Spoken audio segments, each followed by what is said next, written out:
Okay, so here's a quick example of how we might use this method to deal with a difficult emotion. So I'll tell you the story of how I did respond, and then I'll go back and say how I could have responded using this method. So what happened was, this was a long time ago, but I still remember it. I was in a group of people, and there was a woman who I respected, who was sitting kind of across from me, and we were talking about ourselves. And as I was talking, I noticed that she was making these faces, and kind of disapproving, annoyed, frustrated, exasperated faces.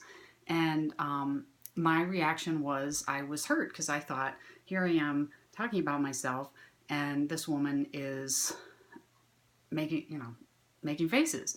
So I didn't do anything. I left that meeting and was very sad and went home and was hurt and sad. And I didn't talk to that woman for a long time. And later, it actually turned out kind of funny. I asked her what was going on, and she said, I think that night I had really bad gas.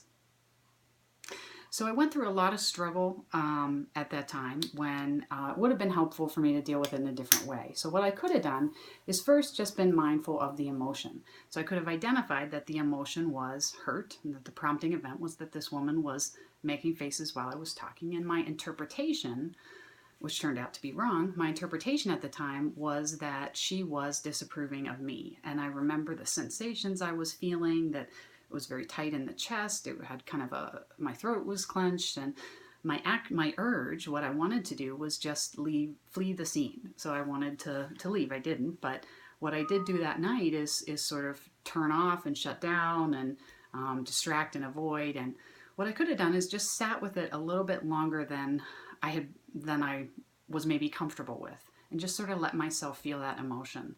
And then validate it and think, what's the function of this emotion? There's always a function, there's always a reason why we have emotions. In this case, I respected this woman and I wanted her to respect me. And so the emotion was giving me the information that I wasn't feeling respected, and I didn't like that. My response, what I could have tried to do is something opposite to the emotion that I was feeling.